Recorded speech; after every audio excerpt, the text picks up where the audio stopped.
It's Fred Star, Cap Squad, Senior, Junior, Big E, J, I see. It's time for the real, it's time for the win. It's time for the Sons to Father podcast show again. Make sure you tune it in. Life struggles, current events, sports talk. I'm talking all angles of life from boys to men. The Sons to Father show. The Sons to Father show. Sons to Father show. The Sons to Father show. Welcome to Sons to Fathers, episode 7. Junior here with the family introducing. Big J, Biggie here. Senior here. Welcome to episode 7 of The Last Dance. Right now we're going to be breaking down episode 7. But before we go into this, just to, see how everybody's doing. Hope everybody's doing well out there. Hope everybody is, staying healthy, staying safe. Communicating with their family, all that stuff, all that good stuff. All right, and before we go into the episode, I want to take a minute to dedicate this episode to one of my fraternity brothers, Gerald Gleason, who was called home a few days ago due to this to this virus. We'd like to dedicate this episode to him. And Big Gerald, may you rest in peace up there, man. You're always going to be in our thoughts and our memories. All right, guys, let's go into this episode 7 of The Last Dance. All right, so they get right to the point with this episode, right? All right, so what are some of the things that they talked about early? It showed a pretty good emphasis on Michael Jordan and his father's relationship. You know, how Michael Jordan's father was at all Michael Jordan's games and stuff like that, how close they were. You know, their strong connection. James Jordan had a strong influence on Michael Jordan. They were like best friends. Like, they were beyond father and son, I guess. Yeah, Michael Jordan was saying how he had such a good relationship with his dad and that they were close friends and stuff. Yeah, like you said, the father was always there. Like, his father was always, his father was always there with him or whatever for the basketball games and then just in life or whatever. So they talked about, the good times, but then things take a turn and they start talking about, the death of his father. This right here, I remember when this happened, because this happened around my time. I remember watching the news and watching SportsCenter. And it's like, you would never think of something like this. Like, they started reporting, Big J, how long did his father go missing? 3 weeks. Yeah, for 3 weeks. He was missing for 3 weeks. And then I think they finally, they found his car. And of course the car had been stripped and it was like in the middle, in like the woods, like hidden somewhere. Which, I mean, at that point, you're not getting a good vibe about this. And then a little bit later on, I believe it was August 13th of 1993, the body of his father was found. Now, how did y'all feel when because I'm assuming you guys didn't know about all this. No. So how did you feel? Well, I mean, me, because, like, that's part of Michael Jordan's story. You know about his father's death, but I didn't know, like, how graphic it was, I guess. Because didn't they say they found the body in a crate or something like that? A creek or something like that, maybe. Yeah, and they said that he got shot, like, one time in his chest, and it was just like... Yeah, I mean, nobody wants to hear anything like that. That's pretty rough. But now we see something like, now this guy that the media have built up. Now all of a sudden it seems like the media is trying to take him down. And the reason I say that is because now we start seeing so many negative portrayals of Michael Jordan. And the first one is they start hinting to in this episode, like, the media kind of blaming Jordan for his father's death, suggesting that his off-the-court behavior may have had something to do with it. And, of course, they're referring to his what? They were referring to his gambling problem. Yeah, and this is, like, one of the first times that, Michael Jordan was seen in a negative light by the press. Well, yeah, and it seems like right now, and it's the kind of, the timing sucks because this man just lost his dad, and now they're trying to, go out of their way to say that he had, like, his off-the-court behavior has something to do with that, which me totally was a turn off for me. Like, let this man have his moment or whatever, but now, of course, now you have the media outlets like, well, maybe his gambling has something to do with this. Maybe it didn't have anything to do with nothing. So now we get into, what's the next part that they started talking about? His retirement. How he lacked motivation after all that. Like he just needed a break. He was tired. Like his father just died. He was already like kind of tired at the time because like mentally and physically, like it was just all taking a toll on him. Yeah. Yeah, and they show him at the press conference, and you could tell even that season, like that was a hard season for them. They had just three-peated, right? And now like the man's tired. So now, so he does the press conference, but he leaves like he leaves the door open a little bit. He's like, if I ever decide to come back, which I mean at that time I remember I was there watching this. When I heard him say that, I was like, he's gonna come back. Like everybody just felt like he left that door open because back then, if you say that you're going to retire from something, you just, I'm retiring. I'm not coming back. But why say you're going to retire and then, but if I decide to come back, just leaving us all hanging there. And, I remember it clear as day. And I sat there and I was like, dang, man, he's going to come back. But when is he going to come back? But now they also started talking about, they started hitting that during the 1992 Olympics, while the team was playing, that Jordan had started hinting about retiring back then. But the only reason that he put it off for a year is, for one, they were in the middle of the Olympics, and for two, he was going for his three-peat, and that was something that Magic and Bird had never did. So that was his motivation. So now he gets this three-peat. So now what's his motivation? Nothing, which is why he stopped playing. Yeah, you're right. I mean, at that point, there's no more drive. Like, I've done it all. But you know how in the documentary they showed when Michael Jordan retired, how everyone like was sad and stuff like that. Yeah. What was your reaction like? Like, were you like kind of sad too? Yeah. And the thing about it, I was a Scottie fan, but I mean, you respected Jordan. Like, and I'm sitting there, I was like, what do you mean you're retiring? Like, how do you retire and then you want to go play baseball? Like, because at the time I was playing baseball. I was playing for like my middle school or something like that. And baseball is a hard sport. I'm like, you just want to go play baseball?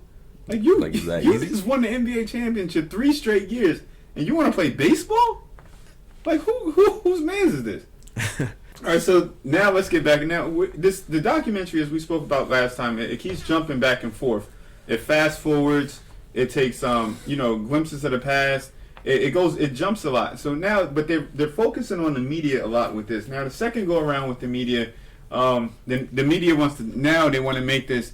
Is this really a retirement, or is this a secret suspension? The conspiracy theories start to roll in. People are trying to question, like, did he really retire on his own, or was there an outside factor contributing into this? Yeah, because all of this, it was just at just a weird time. Yeah, because Jordan retired in the middle of his gambling investigation with the NBA. And that's what they tried to make it seem like. Well, did Stern have something to do this? Yeah, was it a secret suspension or something like that? Which me personally, I don't think. Why would Stern do that? Like, why would he do that? You're gonna suspend your number one player in the league? That's gonna lose a lot of money too. Yeah, for a business standpoint, that's gonna lose all the money.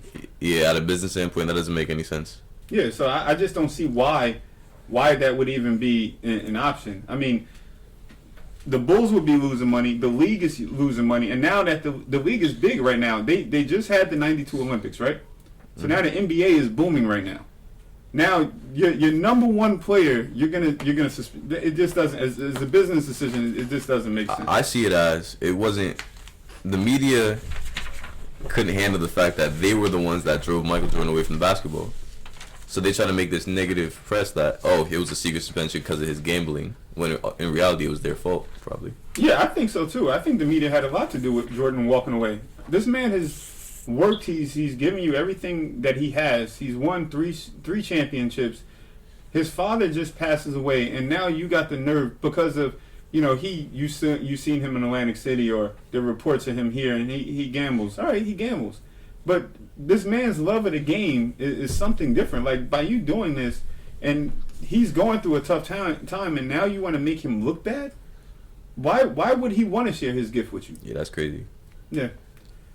So he goes over to baseball. He always said that, as a kid that he loved baseball. His father always wanted him to play baseball.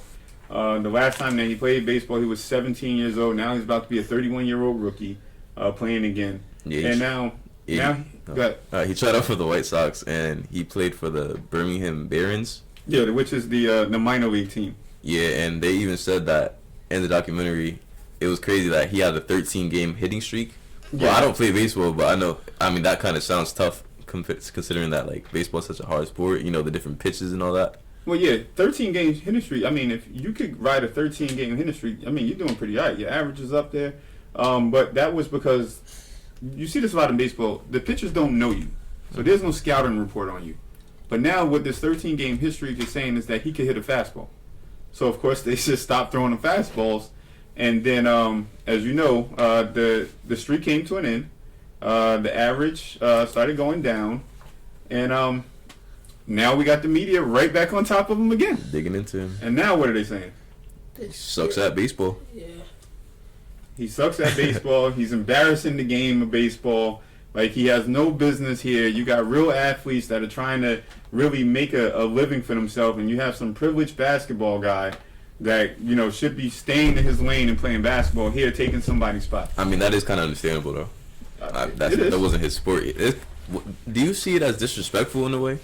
Because you played baseball. Like, all right, so this basketball player, you said what? Yes, I see it as disrespectful. Yeah, that is disrespectful to the Just sport. knowing because how hard baseball is, and you have kids playing baseball when they're 7 years old. They play their entire life. Here you are, you stopped playing at 17. Now you're 31 years old, and you decide you just want to pick up again. Just because you were a pro basketball player doesn't mean you could be a pro baseball player. Yeah. It just doesn't work like that. Stick to your field. I I mean, mean, but, he worked his whole life playing basketball. Over one night. Oh, I'm gonna play baseball now. yeah, but when you're Michael Jordan, I'm pretty sure if he wanted to play hockey, he would have played hockey. Pretty sure if he wants to play anything, he could do it. Yeah, but not for nothing.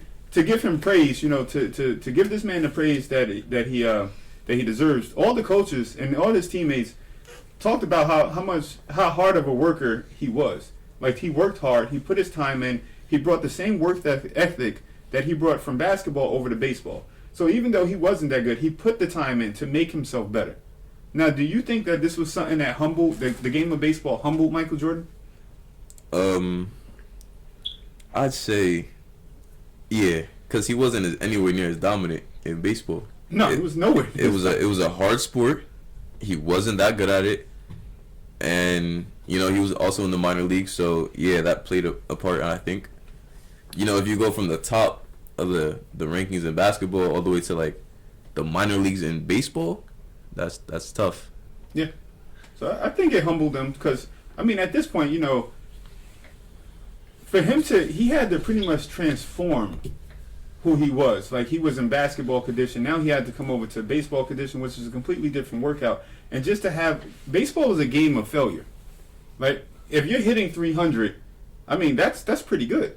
But, I mean, if you're hitting 300, that means that, you know, 7 out of 10 times, you don't hit the ball. So you fail. Jeez. But, I mean, that other 30%, that's the time that you hit the ball. That's the time you get a base hit. Like, baseball is a game where it's a very hard sport. Now, you come from a game with basketball where, yeah, get the ball, you're shooting average, you're looking at your shots, shooting 50% from the field. If anybody in baseball ever hit 500 for a complete season, they'll probably go down as the greatest baseball player ever played the game. Like, it just doesn't happen because that's how hard that sport is. All right, so now It's another jump. and now where we jump to, Big E? Back to basketball. Teammates talk about Michael Jordan and how he was as a teammate. Yeah, so now they go right back into basketball again after they just brought us to baseball. So now we go back into basketball. Now, what was some of the Jay? What were some of the things that his teammates were saying about him? He was a jerk, not a good person to be around on the court. Okay, yeah. So some of them said that he was a jerk. He wasn't a good person to be around. What else? His other teammates said that he challenged the whole team. He just wanted to get everybody good and he wanted to spread like His ethic. yeah. Yeah, you know, he had that win at any cost mindset, so he would always challenge anyone to live up to his standards. Yeah. And who got a better view of this than Scott Burrell? Now, this is Scott Burrell. This was interesting right here. Jordan's view of Scott Burrell was that he was lacking commitment, he was lacking determination, he was lacking seriousness, and all of these things made Jordan want to push him so that he can be better down the road. Now, Michael Jordan says all that, but he also said that in the documentary that Scott Burrell was a good player. He just didn't have the mindset He to didn't take have it drive. he didn't have the mindset and drive to take it to another level. So MJ was trying to pull that out of him, literally. Yeah, literally, he was trying to, like, at one point he was like, I just wanted him to fight me, just so he could show some type of aggression or whatever. But he was just like, Scott Burrell was just a real nice guy. He just didn't do things like that. And there was always film of MJ talking trash to Scott Burrell. You know, Yeah, make this free throw. He called him. He took it as he took it personal. Like that was his personal project, Scott Burrell. All right, so now that we came back to basketball, now we go to Scottie Pippen. This is when Michael Jordan retired. Yeah, Jordan's gone. So this is Scottie Pippen's team right now. The leader. Yeah, Scottie's the leader. Jordan's gone. This is Scottie's team. He's basically the leader. He's not the same type of leader that Michael Jordan was. You know, he wasn't all in your face. He wasn't as cutthroat. He was more of a lean back. But you know, his message got across. Like he was trying to win still. Yeah, but he was doing everything that Michael Jordan was doing. He was doing what Jordan was doing, but instead, Scottie Pippen passed the ball more than Jordan. And like when they ran the triangle offense, since Scottie Pippen is a point forward that liked to pass the ball was swinging everywhere, and it made the defense really have to work for it, and that's what made the triangle offense so good when Scottie ran it. Well, yeah, because now the offense is running through Pippen. The ball is being spread out, and they made a good point that Pippen was more of a facilitator, and that's what I liked about Scottie when I was growing up. Like he can be aggressive, he could take the scores. I mean, he could take the shots, he could score, but he facilitated the ball. And now you have the first ever point forward coming up, and now this offense is running through him. So now like he's out of Jordan's shadow now. Now the spotlight's on him. And then we run into who? Tony Kukoc. Tony Kukoc. And you know, there's always something I feel like with the last. You know how Scottie Pippen in the Olympics with the whole thing with Tony Kukoc, how they went out to like basically destroy him. Yeah. I kind of feel like there was some bad blood between Tony Kukoc and Scottie Pippen now. Because he literally sat out because Tony Kukoc was told to get the last shot. Now, Scottie Pippen was the best player on the team. He felt like he deserved it. Yeah, but before you get all into that, but why? What led up to that? So now we're talking about the Knicks versus the Bulls, right? Talking about the Knicks versus the Bulls in the Eastern Conference Finals. The game is tied 102-102, and there's a couple of seconds left. Phil calls a timeout. He's running up the play. He draws a play for Kukoc because Kukoc has done this before. He wants Kukoc to take this last shot. Then when Scottie heard that, he was upset and he refused to play. But why do you think he refused to play? Because he knew he was the best player on the team, and he knew that he would make the shot. Well, yeah. Now, do you think they would have did that if Jordan was still on the team? No. Michael Jordan was shot. Jay, you think Jordan would have took the shot? Yeah. Okay. But do you think that this is being disrespectful to Scottie by Phil going with this decision? No. That's a winning play. Tony could do it. I mean, he has done it in the past, right? Yeah, like Tony said, he made a lot of last second shots. You know, they showed his highlights and all that. Okay, so Scottie refuses to play. Kukoc goes back out there, gets the ball, wins the game. Bulls win that game, right? Yep. Teammates weren't happy with Scottie at all. I think they were saying how Bill Cartwright expressed how disappointed that he was and was getting emotional with Scottie and crying, you let us down. Like, this is our team. Like, we go to war together. You can't just say that you don't want to go to war today and the rest of us go out there. Like, that's not what teamwork is. That's not what being a good teammate is. You agree? Yeah. MJ not even playing the game, and he called Phil Jackson like, yeah, Scottie's not going to be able to live this one down. Yeah, that hurt. Like, I'm not going to lie. I'm a Scottie fan. I was mad with Scottie. Like, what are you doing? Like, you can't just not play the game. Like, I'm watching this game to see you win the game for us. Oh, the press covered this back then? Of course the press covered this. I mean, they cover every NBA game. But yeah, they weren't happy about it. Nobody was happy that he decided to act the way he did and not go back into the game. But to make a long story short, the Bulls ended up losing that series in 7. So now you have the New York Knicks coming out of the East. Now we're gonna fast forward again, and for what I really don't understand why they kept focusing on the Bulls versus the Nets. Everybody knew that the Bulls were gonna win this. No one expected the Nets to win any game, and they ultimately did not win a single game. The Bulls beat them 3-0, and the only thing I could take away from this is all that, you know, what they built up prior about talking about how Jordan was riding Scott Burrell, right? Now, what type of game does Scott Burrell have in this right here? I mean, he scored 23 points. And that's the only thing I can think of is because Jordan was, you know, talking so much mess to him that now he scores 23 points. So other than that, I have no idea why they're focusing on this game right now. But other than that, that pretty much sums it up. But let me ask you this, right? What do you think, does winning have a price? Yeah, of course it does. You know, this is like what we covered last week. Mentally, physically, emotionally. Yeah, winning has a price. It takes a toll on you. Like Michael Jordan has said, after his first three-peat, you know, he was tired physically and mentally. That's what led to his first retirement. The only motivation he had to come back for that last year was a three-peat. That was his only motivation. Yeah, I would definitely say that winning has a price, because if you really have that mentality that you want to win, and you're gonna try your best to do it. But like Michael Jordan, he had that winning mentality. He didn't want to lose a game. But I think winning definitely comes with a price. So, Yeah. Big J, do you think winning has a price? Yes.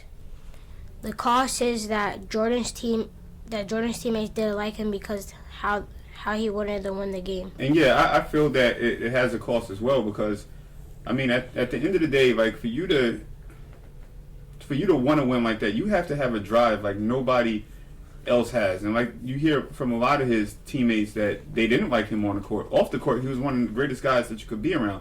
But on the court, no, you had to be, like, you truly had to have a love for the game to tolerate him. But at the end of the day, that's what drove them to win the championships, because somebody has to have that mentality. Somebody has to have that attitude. And it just so happened that Jordan was that person, and that the cameras focused on him. And that's a big responsibility. You know, someone on that team, if you want to be a winning culture, has to have that mentality and has to carry out that. So, you know, Michael Jordan did what he had to do to win. Yeah, point blank period. And, I mean, that's pretty much it. That wraps up episode 7. Appreciate you guys for tuning in. We'll be back. We're working on the next video to come out soon. So hopefully you guys will stay tuned. Hit that like button, subscribe, and hit the notification bell. Stay tuned. Anybody else? Nope. Sons to Fathers. TV. All right. Again, rest in peace, Big Gerald Glisson. Rest in power, man. We miss you. Sons to Fathers out. Sing you out. Junior out. Big E out. Big J out. Thank you. Sons to Father show. Sons to Father show. Sons to Father show. Sons to Father show. Sons to Father show. The Sons to Father show. For sure.